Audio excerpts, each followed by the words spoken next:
देखो जैसे ये डायग्राम दिया हुआ है, इसको आपको बनाना है। अब ये चीज़ बनाने के लिए आपको क्या करना पड़ेगा, सबसे पहले जैसे कि आप यहाँ पर देखोगे कि आपको क्या-क्या चीज़ गिवन है। सबसे पहले अगर मैं यहाँ पर देखता हूँ, जो मेरे पास बड़े वाला जो सर्कल है, बाहर का सर्कल है, वो रेडियस 8 का है, और जो उसी तरह जो नीचे का सर्कल है, छोटा सर्कल, वो आपके पास 7 का है, ठीक है?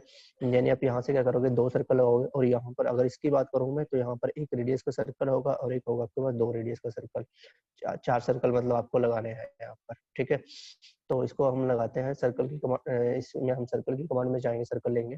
यहाँ से हम सर्कल लगाते हैं, जो होगा आपके पास 8 रेडियस का। उसी तरह हम यहाँ पर दोबारा से सर्कल की कमांड लेंगे और यहाँ पर टाइप करेंगे 7 रेडियस का। दोबारा एक सर्कल की कमांड लेंगे, ठीक है? और अब की बार जो आपके पास सर्कल होगा वो 1 रेडियस का होगा, और एक सर्कल दोबारा हम लेंगे जो आपके पास था 2 रेडियस का। तो आपने ये 4 सर्कल बना लिए अपने, ठीक है? जो हमारे पास डायग्राम के अकॉर्डिंग दिया हुआ है, आपके ऑब्जेक्ट के अकॉर्डिंग दिया हुआ है, ठीक है? अब यहाँ पर आप देखोगे कि सर्कल से ये सेंटर लाइन आप यहाँ पर लगा रहे हैं, मतलब एक लाइन आप सीधा लेके जा सकते हो, इसी तरह एक लाइन आपके पास ये हो जाएगी यहाँ पर, ठीक है? तो उसके लिए आप क्या करोगे, सिंपल लाइन की कमांड को एक्टिव करोगे और इसके सेंटर से लेके यहाँ इसके क्वाड्रेंट तक, एक क्वाड्रेंट आपके पास यहाँ आ जाएगा। दोबारा से हम लाइन की कमांड लेंगे और उसको स्टार्ट करेंगे हम सेंटर से ही, और एक क्वाड्रेंट आपके पास यहाँ तक आ जाएगा। ये पोर्शन था भाई आपके पास। अभी जो इसमें रखना है, देखो हमें ये लगभग यही पोर्शन आपको रखना है। जस्ट आपकी जो ये लाइन दिखाई दे रही है, अब यहाँ पर आप देखोगे कि दोनों के बीच का जो डिस्टेंस है, ये आपके पास 7 रेडियस का था, ये नहीं 1 का था। इसी तरह यहाँ पर जो आपका सर्कल है वो 1 और 2 का था, यानी जो ये डिस्टेंस होगा इस लाइन और इस लाइन के बीच का जो डिस्टेंस होगा, वो भी आपके पास 1 का होगा। 1 का यहाँ पर होगा और 1 का ही यहाँ पर आपको यहाँ पर होगा, ठीक है? तो उसके लिए आप क्या करोगे, इस लाइन को जो हमारे पास सेंटर लाइन थी, वहां से आप क्या करोगे, ऑफसेट लगाओगे, इस लाइन को ऑफसेट करोगे एक एक के डिस्टेंस पर। तो यहाँ से ऑफसेट किया हमने, ऑफसेट जो डिस्टेंस होगा वो हमने 1 टाइप किया। इस लाइन को यहाँ पर ऑफसेट करेंगे और जो ये लाइन होगी बस इसको नीचे की तरफ ऑफसेट करोगे, ठीक है? अब इसमें जो जो आपको नहीं चाहिए, जो ऑब्जेक्ट आपको नहीं चाहिए, उसको हम जैसे ट्रिम कर लेंगे। मान लो ये पार्ट मुझे नहीं चाहिए, तो यहाँ से इस पूरे पार्ट को हम क्या कर सकते हैं, ट्रिम कर सकते हैं, ठीक है? इसी तरह जब यहाँ पर आएंगे हमारे पास ये पोर्शंस है वो आपके पास स्ट्रिंग हो जाएगा, और यहाँ का ये पोर्शंस आपके पास स्ट्रिंग हो जाएगा। इसका ये कॉर्नर हम यहाँ पर रखेंगे, और उसी तरह यहाँ का ये पार्ट और ये पोर्शन हमारे पास ट्रिम हो जाएगा, ठीक है? इसके साथ में जो ये पोर्शंस है यहाँ पर, ये भी हमारे पास क्या हो जाएगा, ट्रिम हो जाएगा। तो इस तरह की आपके पास टाइप्स बन जाएगी। इसके अंदर से अगर हम देखें कि कहाँ से पोर्शन आपको रखना है, तो ये जो बाहर का जो सर्कल है वो लगभग, अंदर का आपको कंप्लीट सर्कल चाहिए, बाहर का सर्कल आपको नहीं चाहिए, वो हाफ चाहिए आपको, ठीक है? तो ये जो मेरे पास बाहर का सर्कल है, इसको हम यहाँ से रिड्यूस कर लेते हैं, और ये लाइन होगी ये भी आपके पास यहाँ से रिड्यूस हो जाएगी, और ये जो लाइन होगी ये भी यहाँ से रिड्यूस हो जाएगी। तो इस तरह से आपके पास सर्कल थे जो आप यहाँ पर लगा पाओगे, ठीक है? अब अगर मैं ड्राइंग्स में देखूँ तो ये यहाँ पर लगभग हमारा कंप्लीट है। अब उसके बाद तो देखो आपके पास ये सर्कल दिए हुए हैं, यहाँ पर 4 सर्कल हमारे पास गिवन है। तो इसके केस में हम ना, अब देखो इसमें एक चीज है कि सर्कल के साथ यहाँ पर साथ के साथ आपके पास फिलेट गिवन है। तो आपको एक चीज का ध्यान रखना है इसमें कि जो ये फिलेट है कभी भी पहले आपको नहीं लगानी है, ठीक है? हमेशा जो फिलेट लगाओगे वो बाद में हम लगाएंगे। यानी हम पहले यहाँ पर, यानी इस कॉर्नर पर पहले हम ये सर्कल लगाएंगे जो आपके पास कितने डायमीटर का गिवन है, लगभग 1 डायमीटर का मेरे पास जो सर्कल है वो गिवन है। तो यहाँ से आप अगेन ड्राइंग्स में जाओगे, और यहाँ पर इस पॉइंट पर मैं एक डायमीटर यानी 0.5 या फिर डायमीटर के थ्रू ही लगा लेते हैं इसको, 1 एंटर करोगे तो ये मेरे पास 1 डायमीटर का एक सर्कल आ जाएगा यहाँ पर, ठीक है? अब इसमें आपको क्या करना है, इसका एरे कराना है, क्योंकि यहाँ पर अगर आप देखते हो कि मेरे पास 4 ऑब्जेक्ट हैं, 4 सर्कल मुझे चाहिए जो इस सर्कल के ऊपर प्लेस हो रहे हैं, ठीक है? तो आप इसका एरे कमांड से आप लगा सकते हो। आप सिंपली एरे कमांड के अंदर जाओगे, जिसमें हम यूज करेंगे पोलर एरे के बारे में। हमने पोलर एरे किया था कल कि सर्कल के अराउंड अगर किसी भी ऑब्जेक्ट की आपको कॉपी करनी है तो उसके लिए हम पोलर एरे को चूज करेंगे। एरे चूज करने के बाद आपको ऑब्जेक्ट को सिलेक्ट करना है कि किसको आप एरे करा रहे हो, और सिंपली आपको एंटर करना है। जैसे ही आप एंटर करते हो, ये आपसे उस सर्कल का बेस पॉइंट पूछेगा। मान लो इस सर्कल का बेस पॉइंट यानी इसका सेंटर पॉइंट होगा ये, या इसके अराउंड आपको जो एरे करना था। अब आइटम कितने चाहिए थे, हमें 4 चाहिए थे, तो यहाँ पर हम जो आइटम रखेंगे वो कितना रखेंगे, 4 रखेंगे। एंटर करोगे तो इस तरह से आपके पास जो होंगे वो 4 आइटम आ जाएंगे, और जो एंगल रहेगा वो 90 डिग्री के अंदर रहेगा। तो आपको फिल एंगल जो है वो 90 डिग्री करना है यहाँ पर, ठीक है? तो इस तरह से आपके पास बनाया जाएगा। अब इसमें एक चीज आप देखो कि यहाँ से जो ये 90 उठा रहा है, क्योंकि हमने जो ऑब्जेक्ट को बनाया था वो यहाँ पर बनाया था। अगर आपने ऑब्जेक्ट को इस पॉइंट पर आपने बनाया होता तो क्या करना, एग्जैक्ट उस पॉइंट को उठा लेता वहां से, उसको सिंपल ऐसे ही एरे कराता जैसे इस सर्कल के ऊपर ही, तो अब वो इसको 0 मान रहा है, तो 0 से अब वो यहाँ पर 90 चल रहा है, ठीक है। तो इसके केस में आपके पास एक यहीं पर ऑप्शंस होता है आपके पास रोटेट आइटम का, नहीं सॉरी ये डायरेक्शंस का आपके पास ऑप्शंस होता है। आप यहाँ से डायरेक्शंस के अंदर आप आओगे, डायरेक्शंस पे क्लिक करोगे। जैसे ही आप डायरेक्शंस पे क्लिक करते हो तो वहां से जो उसकी जो आपके पास डायरेक्शंस है वो चेंज हो जाएगी। ये हुआ नहीं क्या डायरेक्शन, तो जैसे ही मैंने डायरेक्शंस पे क्लिक किया तो यहाँ से जो आपके पास जो उसकी वैल्यू थी वो आपकी दूसरी डायरेक्शंस के अंदर चली जाएगी, ठीक है। इस तरह से उसके बाद आप क्या करोगे, यहाँ से क्लोज एरे करोगे और ये आपके पास ऑब्जेक्ट बन जाता है। अब आपको क्या करना है, सिंपल फिलेट लगाना है। तो फिलेट आप यहाँ पर हम देखेंगे, एक फिलेट आपको यहाँ पर लगानी है और एक फिलेट आपको यहाँ पर, मतलब जो ये फिलेट होगी आपके पास कितने की है, रेडियस 0.5 की है और जो दूसरी फिलेट है वो भी 0.5 की है। तो आपको 0.5 की ही फिलेट लगानी है। तो आप अगेन से फिलेट की कमांड में हम जाएंगे और रेडियस देंगे जो आपके पास रहेगी 0.5, एंटर आप करोगे और यहाँ से मल्टीपल का ऑप्शन चूज कर लेंगे, क्योंकि अभी आपको तीनों लाइनों पर सेम टाइप की चाहिए। तो यहाँ से एक ये हो जाएगा और एक लेंथ आपके पास ये थी, ये लाइन और इसके बीच में, और एक आपके पास ये और इसके बीच में। तो इस तरह से आप अपने ऑब्जेक्ट को बना पाओगे इस तरह से। क्लियर है?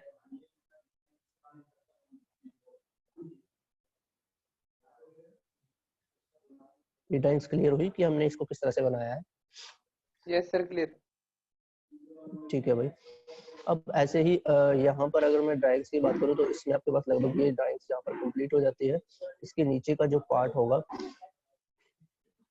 अगर मैं नेक्स्ट ड्राइंग्स की बात करूँ तो आपके पास क्या आएगा इसके अंदर, बेसिक ड्राइंग्स में 10 नंबर की जो ड्राइंग्स होगी, यहाँ पर लगभग आपकी जो बेसिक की कमांड है वो आपकी कंप्लीट होने वाली है लगभग, ठीक है। तो बेसिक से क्या होता है कि अगर आप बेसिक की जो कमांड कर लेते हो तो उसके बाद आप कोई भी ड्राइंग्स को इजीली आप बना सकते हो। 2D स्केच को आप इजीली से उसको डिफाइन कर पाओगे, मतलब कोई भी, जैसे अब यहाँ पर ये सर्कल दिखाई दे रहा है, ये आप बना सकते हो ना easy? Yes sir. Same same वही प्रोसीजर है। देखो सबसे पहले आपको क्या करना है, एक सर्कल लगाना है जो आपके पास कितने का होगा, रेडियस 40 का आप सर्कल लगा दोगे। उसी को सेंटर मान कर आपको क्या एक सर्कल और लगाना है जो आपके पास कितने का होगा, रेडियस 25 का होगा। एक जो सर्कल लगेगा आपके पास ये 30 का रेडियस का सर्कल लग जाएगा, ये आपके पास जो 30 रेडियस का सर्कल होगा आपके पास, ठीक है। 3 सर्कल लगाने के बाद आपको क्या करना है, सेंटर लाइन ऐसे खींचना है और जहां पर ये सर्कल होगा आपके पास, यहाँ इसको आपको ऑफसेट कर लेना है, क्योंकि 15 का है तो 7.5 इधर की तरफ चला जाएगा और 7.5 ही आपका इधर की तरफ चला जाएगा। जो इस सर्कल को काटेगा यहाँ पर, तो उसको सिर्फ आपको ये ऑब्जेक्ट रख लेना है और बाकी को क्या करा देना है, पोलर एरे के थ्रू आपको ऑब्जेक्ट को कॉपी क्रिएट कर देनी है, इसकी मल्टीपल कॉपी सर्कल के अराउंड, ठीक है। बन जाएगा ना? यस सर, बन जाएगा। ठीक है भाई। तो इसमें ना कुछ ड्राइंग्स, मतलब कुछ जो आपके कमांड है उनके बारे में हम कर लेते हैं जिसके अंदर पेंडिंग है आपके पास। जैसे यहाँ पर अब लगभग हम ये कर ही चुके हैं कि एरे कमांड हम कर चुके हैं, ऑफसेट आपका हो चुका है, explode command, erase command, fillet और ट्रिम वगैरह हम कर चुके हैं, ठीक है। आपके पास यहाँ पर जो कुछ जैसे मूव की कमांड रह गई, रोटेट रह गया और मिरर हम कर चुके हैं, है ना। स्केल्स और स्ट्रेच और कॉपी कमांड है, इसको भी आज कर लेते हैं। देखो इसमें सबसे पहले जो ऑब्जेक्ट आता है, सबसे पहले जो कमांड है मॉडिफाई के पैनल के अंदर, तो कौन सी होगी, मूव की कमांड होगी आपके पास, ठीक है। अब मूव, आपको पता है कि आपके पास कोई ऑब्जेक्ट है, उसकी पोजीशन को आपको चेंज करना है, एक जगह से दूसरी जगह पर उसको आपको रखना है, तो उसके लिए हम बेसिकली मूव कमांड का हम यूज करते हैं। मूव के लिए आपको रखना है जिसको आपको पहले मूव की कमांड को सिलेक्ट करना है, उसके बाद ये आपसे पूछेगा कि किस ऑब्जेक्ट को आप मूव कराना चाहते हो। तो आप अपने ऑब्जेक्ट को सिलेक्ट, मान लो मुझे इस पूरे के पूरे ऑब्जेक्ट को मूव करना है, तो यहाँ से मैं इसको सिलेक्ट करूंगा और उसके बाद एंटर करता हूँ। जैसे ही आप एंटर करोगे तो ये आपसे बेस पॉइंट के बारे में पूछता है। बेस पॉइंट एक्चुअली वो पॉइंट होता है कि किस पॉइंट को आप उठा के किसी दूसरे पॉइंट पर आप रखना चाहते हो, किस पॉइंट से उठा के रखना चाहते हो। जैसे मान लो इसको हम मूव बाद में करेंगे, मैं एक रेक्टेंगल बना लेता हूँ यहाँ पर, ये मेरे पास एक रेक्टेंगल है, ठीक है। अब जैसे ही मैं इस ऑब्जेक्ट को उठाता हूँ, मैं मूव कराता हूँ, अपने ऑब्जेक्ट को सिलेक्ट करूंगा, एंटर, और यहाँ पर ना देखो बेस पॉइंट मैं इसको मान लो मैं चाहता हूँ कि जो ये मेरा ऑब्जेक्ट उठे यहाँ से इस पॉइंट पर मुझे रखना है, और जो इस पॉइंट पर आए इसका ये पॉइंट आए, इसका ये सेंटर पॉइंट आए मेरे पास, ठीक है। तो उसके लिए आप क्या करोगे, इसके सेंटर पॉइंट को बेस पॉइंट चूज करोगे और यहाँ से उठा के इसको इस पॉइंट पर, मतलब जहां पर भी आप रखोगे तो जो आपने बेस पॉइंट माना था वो उसी पॉइंट को वहां पर रखेगा, ठीक है। तो वो चीज आपको बेस पॉइंट है वो ध्यान से रखना है। जैसे मुझे यहाँ पर रखना था तो मैं यहाँ पर प्लेस करा सकता हूँ। अब इसने क्या किया, एक मतलब यहाँ से उठाया, अपने ऑब्जेक्ट को उठाया और आपके पास कोई पर्टिकुलर पॉइंट था तो वहां पर इसने उस ऑब्जेक्ट की कॉपी कर दी, सॉरी उसको मूव करा दिया एक तरह से। ठीक है, ये तो था कि आप डायरेक्ट अगर आपके पास कोई पॉइंट है तो आप क्या कर सकते हो, उसको मूव करा सकते हो। अब सीधा उस पॉइंट के ऊपर आपको क्लिक करना है जहां पर भी आपको अपने ऑब्जेक्ट को प्लेस करना है। उसी तरह ना मूव के बार में मतलब कई बार क्या होता है कि आपको पॉइंटों के थ्रू मूव कराना पड़ जाता है। जैसे मान लो ये मेरे पास एक ऑब्जेक्ट है, अब मैं चाहता हूँ कि ये जो मेरे पास सर्कल है ये इस पॉइंट से उठकर आगे की तरफ शिफ्ट हो जाए। ये जैसे हम कोऑर्डिनेट्स की बात करें कि एक्स में मेरे पास मान लो 50 मूव हो जाए, या फिर वाई में भी कुछ डिस्टेंस मूव हो जाए, मान लो 20 हम मान लेते हैं, यानी एक्स में 50 कर लेते हैं और वाई में 20 की पोजीशन पर ये मूव हो जाए यहाँ से। ठीक है, तो उसके लिए भी आप क्या कर सकते हो, सीधा मूव की कमांड में जाओगे और अपने ऑब्जेक्ट को सिलेक्ट करोगे। जैसे आप सिलेक्ट करते हो और एंटर आपको करना है। अब आपको देखो बेस पॉइंट नहीं देना है यहाँ पर, क्योंकि अगर मैं बेस पॉइंट दे देता हूँ तब तो आप क्या करोगे, डायरेक्ट आपके पास कोई पॉइंट होगा तभी आप वहां पर आपको उसको रखना है, डायरेक्ट आपको जो काम है वो रखने का होगा। किंतु अगर आपको कोऑर्डिनेट्स के थ्रू उसको मूव कराना है तो नीचे ऑप्शन मिलता है आपको डिस्प्लेसमेंट का, तो आप डिस्प्लेसमेंट पे क्लिक करोगे और डिस्प्लेसमेंट में देखो 3 वैल्यू आपके पास शो कर रहा है कि एक्स की वैल्यू है, साथ में वाई की वैल्यू और जेड की वैल्यू। इवनली अगर मुझे जेड के डायरेक्शन में इसको मूव करना है तो आप जेड में भी कर सकते हो। तो यहाँ पर फिलहाल जो मैं रख रहा हूँ एक्स और वाई में ही रख रहा हूँ। जैसे एक्स में मैंने बोला था कि 50 मूव करना है, वाई की वैल्यू मुझे मूव करना है 20 एंटर में करता हूँ।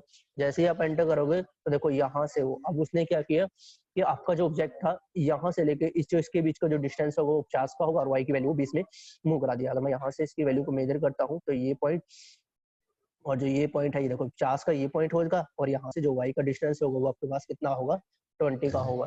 तो इस तरह से आप क्या कर सकते हो, डिस्प्लेसमेंट के थ्रू भी उसको मूव कर सकते हो।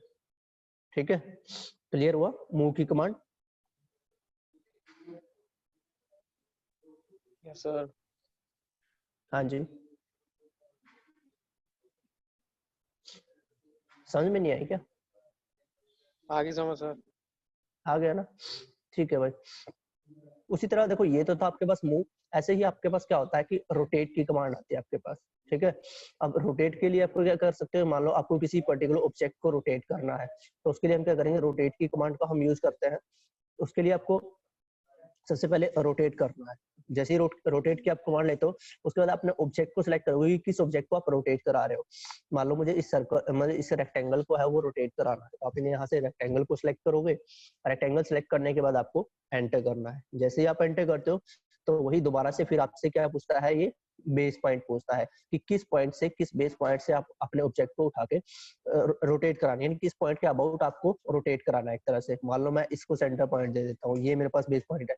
अब देखो जैसा जो मैंने बेस पॉइंट दिया था, अब आपका ऑब्जेक्ट उस बेस पॉइंट के अराउंड ही क्या कर सकता है, रोटेट हो सकता है। अब आप जो भी एंगल प्रोवाइड कराओगे तो वो उस एंगल पर क्या हो जाएगा, रोटेट हो जाएगा। मान लो यहाँ से मैं इसको रोटेट कराता हूँ 45 डिग्री एंगल पर, तो मैंने 45 किया, एंटर किया, तो यहाँ पर आप देखोगे ये मेरे पास पॉइंट था।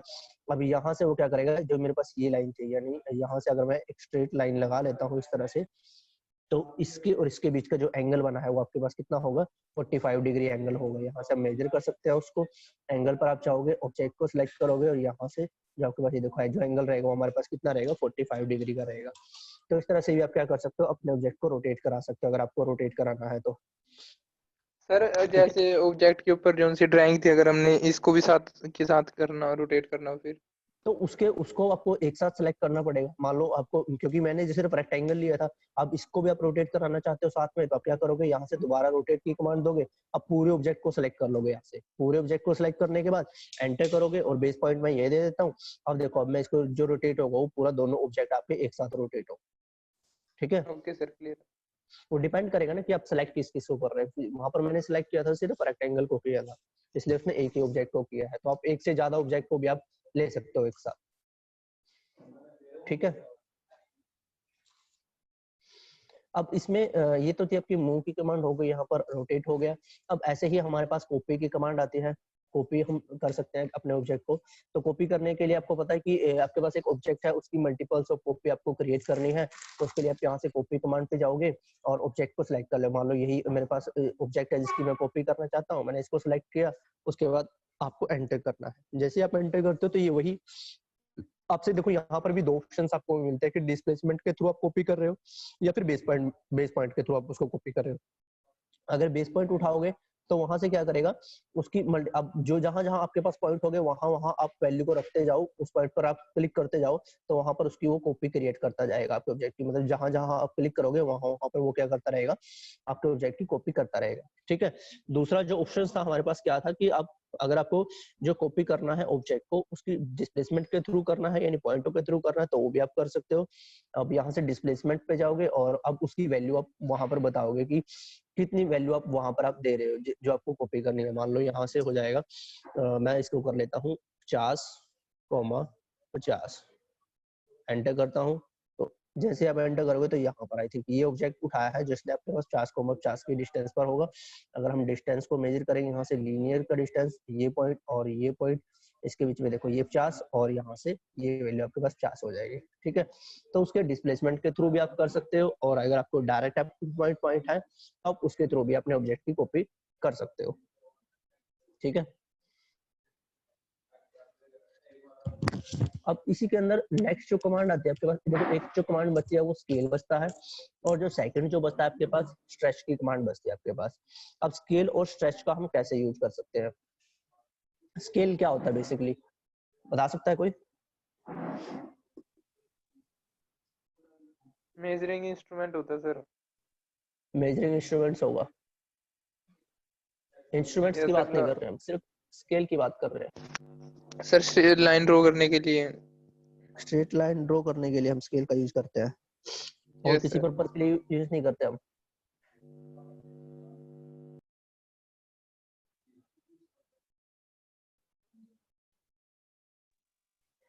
अब ये ड्रॉ की बात नहीं आ रही है इसमें, अब ये स्केल है वो आ रहा है आपके पास। जैसे आपके पास कोई ऑब्जेक्ट है, आपके पास कोई ड्राइंग्स दी हुई है, मान लो मैं आपको बोल देता हूँ कि आपके पास कोई कंपोनेंट है, मान लो आप इंडस्ट्रीज के अंदर ही बात करो, आपको एक मशीन दे दी या फिर आपको कोई कंपोनेंट दे दिया कि इसकी आपको ड्राइंग्स बनानी है। ठीक है। तो दो तरीके होते हैं उसके ड्राइंग्स बनाने के। वो क्या होगा कि जब उसको आप ड्राइंग शीट पर तैयार करते हो तो जरूरी नहीं है कि आपका जो पार्ट है वो पूरा का पूरा एग्जैक्ट उतनी ही डायमेंशन के अंदर आप अपने पेपर पे उसको तैयार कर पाओ। उसके लिए हम क्या करेंगे, उसके साइज को रिड्यूस कर देते हैं, रिप्रेजेंट करते हैं हम स्केल्स के थ्रू, है ना। मान लो कोई हैवी मतलब कोई बड़ा पार्ट है तो उसके हम डायमेंशंस को छोटा करके दिखाते हैं ना, ये 1:2 के अंदर हम बनाते हैं या 1:3 के अंदर हम रिड्यूसिंग स्केल का हम यूज करेंगे, है ना। पढ़ा है या नहीं पढ़ा है? रिड्यूसिंग स्केल्स होता है, लार्ज स्केल्स होता है और सर दूसरा क्या पढ़ा है ईजीडी में है पढ़ा ना। पहले ड्राइंग में। हाँ वो ईडी के अंदर का ही वही उसी स्केल्स की बात हो रही है भैया। अब वहां पर जो उस स्केल का काम क्या है कि आपका कोई ऑब्जेक्ट है उसको आप या तो उसके साइज को कम करना चाहते हो, कम करते हो, या फिर उसकी हाइट को इंक्रीज कर, किसी के साइज को इंक्रीज करते हो बेसिकली, है ना। तो वो आपके पास स्केल्स कहलाता है भाई। वही काम यहाँ पर स्केल्स का है कि अगर आपको पास कोई ऑब्जेक्ट दिया हुआ है उसके साइज को आपको छोटा करना है तो आप छोटा कर सकते हो, अगर उसके ऑब्जेक्ट उसके साइज को आपको इंक्रीज करना है तो आप इंक्रीज कर सकते हो स्केल्स का हम यूज करके। ठीक है। जैसे यहाँ पर मेरे पास ये ऑब्जेक्ट दिया हुआ है, ये ऑब्जेक्ट है मेरे पास। अब मुझे इसको अब देखो मैं यहाँ से ना ये इस रेक्टेंगल को यहाँ से उठा लेता हूँ, मूव कराया मैंने और यहाँ पर प्लेस कर दिया। ये मेरे पास एक रेक्टेंगल था। ठीक है। अब इसमें जो आप क्या करते हो इसकी डायमेंशन शो कर लेते हैं। ये वैल्यू रहेगी हमारे पास 12.8 का हमने लगाया था। अच्छा ये विदाउट डायमेंशन हमने बनाया ना, है ना। यहाँ पर डायमेंशंस लेते हैं भाई, दोबारा इसको कर लेते हैं 20/20 और 20 की विड्थ हो जाएगी भाई। एक स्केल हो गया हमारे पास एक। ठीक है। जिसकी जो डायमेंशंस है यहाँ पर अगर मैं प्लेस करता हूँ तो ये 20 रहेगी और y की जो डिस्टेंस है वो भी हमारे पास 20 का रहेगा। अब आप चाहते हो कि इसके साइज को मुझे क्या करना है, इंक्रीज या डिक्रीज करना है, बढ़ाना है, तो उसके लिए हम मोस्टली क्या करते हैं, स्केल की कमांड को हम यहाँ पर यूज करेंगे। उसके लिए आपको सिंपली स्केल की कमांड पे क्लिक करना है। जैसे आप स्केल की कमांड पे क्लिक करते हो आपको एंटर करना है। जैसे आप स्केल करने के बाद मतलब आपको कमांड लेने के बाद आपको ऑब्जेक्ट को सिलेक्ट करना है कि किस ऑब्जेक्ट को आप स्केल कर रहे हो। तो आपको ऑब्जेक्ट को सिलेक्ट किया, उसके बाद आपको एंटर करना है। एंटर करने के बाद ये आपसे बेस पॉइंट पूछता है। अब बेस पॉइंट क्या होता है? बेस पॉइंट बेसिकली होगा कि आप कौन सा किस डायरेक्शंस में उसको इंक्रीज या डिक्रीज करना चाहते हो। जैसे अगर मैं इसी ड्राइव्स की बात करूं, मैं अपनी ड्राइव्स की बात करूं, तो यहाँ पर जो मैं इसको रख रहा हूँ कि मैं जो चाहता हूँ कि जो मेरा जो स्केल्स हो वो ये जो पॉइंट है इस पॉइंट से इधर की तरफ ही इसकी वैल्यू बढ़े या फिर घटे, इस लाइन से वो इधर की तरफ ना जाए, इस तरफ से इंक्रीज या डिक्रीज ना हो, ठीक है। तो उसके केस में आपको जो बेस पॉइंट रखना होगा आपको ये रखना पड़ेगा, ठीक है। और ऐसे ही अगर आप चाहते हो कि जो मेरे पास ये ऑब्जेक्ट है इसकी जो वैल्यू इंक्रीज या डिक्रीज हो सिर्फ इस लाइन तक ही, मतलब इस लाइन से इधर इधर हो, इधर की तरफ हो, इस पॉइंट से इधर की तरफ ना जाए, तो उसके लिए आपको क्या रखना पड़ेगा, इस पॉइंट को हम क्या करेंगे, बेस पॉइंट रखेंगे, ठीक है। अगर आप सेंटर में रखते हो यानी यहाँ पर आप कहीं रख लेते हो तो वो दोनों तरफ उसको स्केल करेगा, यानी इस डायरेक्शन में भी स्केल्स करेगा और उसको इस डायरेक्शन में भी स्केल्स करेगा, ठीक है। तो वो कैसे होगा, अभी देखो मैं आपको दिखाता हूँ कि जैसे ये पूछ रहा है बेस पॉइंट आपको कौन सा रखना है, तो यहाँ से हम क्या करेंगे, बेस पॉइंट मान लो मैं इस पॉइंट को हम क्या कर लेते हैं, अपना बेस पॉइंट रख लेते हैं। तो ये मेरे पास बेस पॉइंट, अब आप देख रहे होंगे ये सिर्फ इसको एक ही डायरेक्शन के अंदर क्या कर रहा है, स्केल्स कर रहा है यहाँ, ठीक है। अब यहाँ पर आप स्केल फैक्टर दोगे कि कितना आप इसको स्केल करना चाहते हो। मान लो मैं यहाँ से इसका स्केल फैक्टर 2 दे देता हूँ, मुझे 2 गुना करना है, तो एंटर करोगे तो यहाँ पर देखो जो मेरे पास जो ट्राइंग्स थी वो कितने की थी, 20/20 की थी। अब जो इसने स्केल करके उसको क्या कर दिया, 40/40 का कर दिया यहाँ पर। यानी जितनी भी आपके पास डायमेंशंस गिवन थी, चाहे वो एक्स के अंदर गिवन हो, चाहे वो वाई के अंदर गिवन हो, वो सारी आपके पास क्या हो जाएंगी, दोगुनी हो जाएंगी। दोगुना स्केल फैक्टर आपने उसको कर दिया। क्लियर है? Yes sir. ठीक है। इसी तरह आप इसको रिड्यूस भी कर सकते हो, ठीक है। रिड्यूस के लिए बस आपको जस्ट उसकी वैल्यू को कम रखना है, कम वैल्यू आपको यहाँ पर प्रोवाइड करवानी पड़ेगी। जैसे इसी के साइज को मुझे रिड्यूस करना है, आप स्केल्स के अंदर जाओगे, ऑब्जेक्ट को सिलेक्ट करोगे, एंटर करोगे और बेस पॉइंट मैं यही दे देता हूँ। अब यहाँ से अगर मैं स्केल फैक्टर देता हूँ 1/2 को उठाएगा, एंटर। अब मैंने उसका हाफ कर दिया तो दोबारा से उसने क्या किया, उसकी ओरिजिनल पोजीशन पर ले आया उसको, ठीक है। तो आप ऐसे उसमें स्केल्स कर सकते हो। ऐसे ही जो आपके पास यहाँ पर जो आपकी लास्ट कमांड बचती है वो कौन सी होगी, हमारे पास स्ट्रेच की कमांड होती है। अब स्ट्रेच का मतलब क्या होता है कि आप किसी पार्ट को पकड़कर किसी लेंथ को आप एक्सटेंड कर रहे हो की तरफ, उसको खींच रहे हो एक तरह से, या तो खींच रहे हो या फिर उस पर कंप्रेस कर रहे हो उसको, ठीक है। कंप्रेसिव फोर्स आप लगा रहे हो, तब भी वो क्या होगी, आपका ऑब्जेक्ट क्या हो जाएगा, थोड़ा श्रिंक हो जाएगा, उसकी वैल्यू अगर आप कंप्रेस करोगे तो उसकी वैल्यू थोड़ी कम हो जाएगी। अगर आप उसको एक्सटेंड करते हो, मतलब खींचते हो उसको पकड़कर, तो वो क्या हो जाएगी, उसकी वैल्यू जो है इंक्रीज हो जाएगी, ठीक है। तो वो आप कैसे कर सकते हो, मान लो यहाँ से मेरे पास एक ऑब्जेक्ट है, ये मैंने एक ऑब्जेक्ट लिया। अब मुझे इसमें इस पार्ट को क्या करना है, स्ट्रेच करना है इसको, ठीक है। तो उसके लिए आपको नॉर्मल स्ट्रेच की जो कमांड है उस पर आपको क्लिक करना है। उसके बाद आपको ऑब्जेक्ट को सिलेक्ट करना है, किंतु इसमें जो ऑब्जेक्ट सिलेक्ट है ना वो आपको ध्यान से करना पड़ता है। वो क्यों, क्योंकि जिस भी ऑब्जेक्ट को आप सिलेक्ट करते हो वो उसको एक तरह से फ्री कर देता है। मान लो अगर देखो मैं क्या करता हूँ, पूरे ऑब्जेक्ट को मैंने सिलेक्ट, ये पूछा कि आपको ऑब्जेक्ट को सिलेक्ट करना है, मैंने क्या किया, इस ऑब्जेक्ट को सिलेक्ट कर लिया और यहाँ से मैं एंटर कर देता हूँ। जैसे मैं एंटर करता हूँ और बेस पॉइंट पर, मान लो ये मेरे पास बेस पॉइंट है, इसके थ्रू मैं इसको स्ट्रेच करूंगा तो देखो ये क्या हो रहा है, मूव हो रहा है। क्योंकि हमने क्या किया कि ऑब्जेक्ट को पकड़ने के बाद जैसे आपने ऑब्जेक्ट को सिलेक्ट किया तो उसने पूरे ऑब्जेक्ट को क्या कर दिया, फ्री कर दिया, एक तरह से वो फ्री हो गया। किंतु स्ट्रेच की कंडीशन क्या है कि आपका एक एंड जो फिक्स होना चाहिए, तभी तो आप उसको स्ट्रेच कर पाओगे। अगर आपके दोनों एंड या फिर दोनों आपके पास साइडें फ्री होंगी तो उसको स्ट्रेच नहीं कर सकता, वो साथ के साथ ही मूव, जैसे आप उस पर फोर्स लगाओगे तो उसके साथ मूव हो जाएगा वो, ठीक है। तो आपको क्या करना है, स्ट्रेच की कमांड में आपको दोबारा आना है। अब ये ऑब्जेक्ट को पूछता है ना कि आपको ऑब्जेक्ट सेलेक्ट करना है, तो आप उस पर्टिकुलर एरिया को ही डिफाइन करोगे जिसको आपको मूव करना है। मान लो मुझे इस एरिया से यहाँ से स्ट्रेच करना है, तो यहाँ से आप ग्रीन पॉइंट के थ्रू सिर्फ इस पॉइंट को सिलेक्ट करना है, आपको पूरे को सिलेक्ट नहीं करना है, सिर्फ इस पॉइंट को आपको सिलेक्ट करना है। उसके बाद एंटर करना है। जैसे ही मैं एंटर करता हूँ, अब देखो मैं इसको बेस पॉइंट देता हूँ तो ये सिर्फ यहाँ से इन दो लाइनों को, जो जिस पॉइंट को मैंने सिलेक्ट किया था सिर्फ उसको फ्री कर दिया, बाकी जो मेरे एंड है वो हमारे पास क्या रहेंगे, फिक्स रहेंगे। अब यहाँ से आप जितनी भी वैल्यूज के अंदर ऐड करना चाहते हो आप ऐड कर सकते हो, तो वो स्ट्रेच हो जाएगा एकदम से। मान लो मुझे 10 इंक्रीज करनी थी तो यहाँ से मैंने 10 लिया, एंटर किया, तो यहाँ से जो मेरी ओरिजिनल पोजीशन थी यहाँ से यहाँ तक जो वैल्यू थी उसमें उसने 10 वैल्यू को इंक्रीज कर दिया है। तो इस तरह से आप अपने ऑब्जेक्ट को स्ट्रेच कर सकते हो, ठीक है। क्लियर हुआ? Yes sir. Yes sir. ठीक है, ठीक है भाई। तो ये थी आपके, देखो स्ट्रेच की कमांड थी इसके अंदर। अब लगभग आपके पास जो ये मॉडिफाई का जो पैनल है वो लगभग हो चुका है, और यहाँ से ड्रा का पैनल भी हम कर सकते हैं। तो ये दो पैनल करने के बाद आप क्या कर सकते हो कि आप कोई भी ऑब्जेक्ट को इजिली बना पाओगे। अगर आपने ये कमांड अच्छे से कर ली एक बार तो आपके पास कोई भी 2D की ड्राइंग्स आ जाए, आप हर एक ड्राइंग्स को आप बना सकते हो इजी से, ठीक है। अच्छा इसमें ये बताओ, मैंने आपको इसके यूजर इंटरफेस के बारे में तो नहीं बताया ना अब तक? No sir. जैसे मैंने आपको बोला कि आपको मॉडिफाई का पैनल मैंने आपको करा दिया, ड्रा का पैनल मैंने आपको करा दिया। मतलब कहने का मतलब ये है कि जो ये ड्रा है, मतलब ये जो आपको दिखाई दे रहा है, इससे भी आप इसको क्या बोलते हैं, पैनल बोलते हैं। ये मॉडिफाई का पैनल हो गया, ये सॉरी ये ड्रा का पैनल हो गया, ये मॉडिफाई का हो गया, इधर एनोटेशंस का पैनल हो गया, ये लेयर का पैनल हो गया, इधर ब्लॉक का पैनल हो गया। ठीक है, तो एक क्लास में आपकी यूजर इंटरफेस पे भी ले लेंगे, वो बाद में करेंगे। फिलहाल हम क्या कर लेते हैं, ड्राइंग्स कर लेते हैं कि कौन कौन सी ड्राइंग्स आपके पास जो रहती है जो आप बना सकते हो। जैसे ये ड्राइंग्स है मेरे पास। ठीक है, अब इस पे बताओ मुझे, इस ड्राइंग्स को बनाने के लिए मैं सबसे पहले क्या कर सकता हूँ। अब क्योंकि जो मोस्टली पार्ट होगा प्रैक्टिस का, वो आपका ही रहेगा, आपको ही करनी पड़ेगी, आपको ही बताना पड़ेगा। और जो थोड़े थ्योरेटिकल कंसेप्ट होंगे वो मैं आपको कराता रहूंगा साथ के साथ ही, जैसे डेली की क्लास में उसको कंटिन्यू करते रहेंगे। जैसे हमारे पास ये एनोटेशंस का जो पार्ट है, ये हम कर लेंगे, इसको लेयर के मतलब ये आपको मैं पूरे पैनल आपको करा दूंगा। जैसे टॉगल्स बटन्स के आपको बारे में बताना पड़ेगा कि टॉगल्स की में हमने कहाँ तक किया है। इसमें हमने मेरे ख्याल से ऑर्थो मोड सीखा है,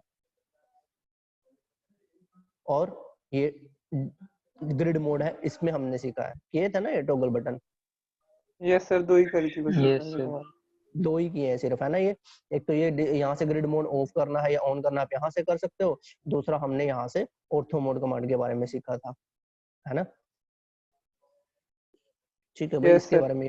इसके बारे में हम कर लेंगे, क्योंकि आज जो मैं इसको बताने लगूंगा तो ये कंप्लीट नहीं हो पाएगा। वैसे भी वो फिर वो ज्यादा हो जाएगा आपके जो हम अब जो है वो प्रैक्टिस कर लेते हैं इसकी, कि जो आपके पास ये ऑब्जेक्ट है ये आपको बनाना है। तो देखो यहाँ सबसे पहले आपके पास ना एक लाइन दी हुई है, ठीक है। तो सबसे पहले आप उस लाइन को लगाओ। यहाँ पर जो मेरे पास ये लाइन है, कितने की है, 5 की लाइन है। तो आप सिंपली क्या करोगे, लाइन की कमांड को एक्टिव करोगे। यहाँ से एक लाइन लगाई आपने, और मैं ऑर्थो मोड ऑन कर लेता हूँ। जो आपके पास जो लाइन रहेगी वो 5, एंटर मैंने किया, तो ये आपके पास यहाँ पर आपके पास एक 5 की लाइन आ जाएगी, जो मेरे पास ये है। ठीक है, अब दूसरा, अब क्या दिया हुआ इसके अंदर, आप बताओ मैं क्या कर सकता हूँ। अरे यार, बताओ इसको थोड़ा जल्दी जल्दी करेंगे, क्योंकि टाइमिंग है वो कम रह गई है भाई आपकी 9.1। तो देखो यहाँ से आप क्या, आपके पास ये है ना, ये हमने 5 की लाइन लगा दी थी। अब ऐसे ही आप क्या करोगे, इसका ऑफसेट करोगे, यहाँ पर ऑफसेट करोगे कितने का, 1.75 का। तो आपके पास क्या होगा, सेम लाइन एक ऊपर की तरफ आपके पास बन जाएगी। तो आपको यहाँ से ऑफसेट करना है, और जो आपके पास होगा 1.75 एंटर करना है, और इस ऑब्जेक्ट को सिलेक्ट किया, यहाँ पर आ जाएगा। ठीक है, ये लाइन बन गई। अब यहाँ से मैं एक सिंपल लाइन लगा सकता हूँ, जिस पॉइंट से इस पॉइंट तक आपके पास 1.5 का जो डिस्टेंस था वो हमने कवर कर लिया है। ठीक है, या फिर आप टोटल डिस्टेंस आप ये एक बार, क्योंकि ये जो मेरे पास टोटल डिस्टेंस है वो कितने का दिया हुआ है, 3.75 का दिया हुआ है भाई। ठीक है, यानी आप यहाँ से जो लाइन लगा सकते हो वो, सॉरी 3.25 है, तो आप यहाँ से 3.25 की लाइन लगा सकते हो। इसको मैं यहाँ से डिलीट कर देता हूँ। यहाँ से आप अगेन लाइन लगाओगे ये, और जो इस डायरेक्शन में कितनी होगी, 3.25 की होगी हमारे पास। एंटर, ये पार्ट होगा आपके पास। ठीक है, यहाँ पर आपके पास लाइन आ जाएगी। उसी तरह अब आपके पास अगर डायग्राम्स में हम देखें, तो यहाँ पर जो आपके पास ये जो डिस्टेंस दिखाई दे रहा है, वो यहाँ से यहाँ तक हमारे पास गिवन है, कितने का है, 1.25 का है। ठीक है, तो आप क्या करोगे, सिंपल ऑफसेट, यही जो मेरे पास लाइन थी इसका हम ऑफसेट करेंगे, कितने का, 1.25 एंटर आप करोगे, और यहाँ से ये पार्ट आ जाएगा। और ऐसे ही जो आपके पास ये लाइन है, इस ये यहाँ पर भी आपको देखो ये लाइन चाहिए, यहाँ पर आप लाइन लगा सकते हो इजिली। वो आप कैसे लगाओगे, ये पार्ट आपके पास आ गया है, उसको आगे की तरफ आपको क्या करना है, एक वैल्यू आपको लेके आनी है। तो यानी आप यहाँ से लाइन की कमांड लोगे, और यहाँ पर यहाँ से यहाँ तक आप एक रखोगे, एंटर करोगे, तो ये वैल्यू मिल जाएगी। इसी तरह नीचे की तरफ भी आपके पास, नीचे की तरफ देखो, अगर यहाँ देखते हो तो वो भी आपके पास कितने का है, 1 का है। तो यहाँ पर भी हम क्या करेंगे, 1 की वैल्यू हम यहाँ पर लगाएंगे, एंटर करेंगे, तो ये पॉइंट आपके पास मिल जाएगा। अब इसमें ना ये चीज मुझे बताओ कि यहाँ से आपके पास एक लाइन आ रही है, यानी इस पॉइंट से आपके पास एक लाइन आ रही है यहाँ तक। ठीक है, कुछ ऐसे आ रही है, वो मैं ऑर्थो मोड को ऑफ कर लेता हूँ। इस तरह से आपके पास एक लाइन आ रही है, तो मैं कितने डिग्री का एंगल दूं। अब आप मुझे बताओगे कि यहाँ से मैं कितने डिग्री का एंगल लगाऊं कि वो एग्जैक्ट लाइन आ जाए मेरे पास।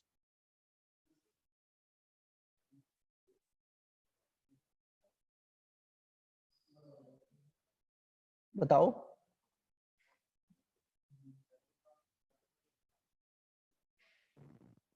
80 डिग्री। कितना, 80 डिग्री।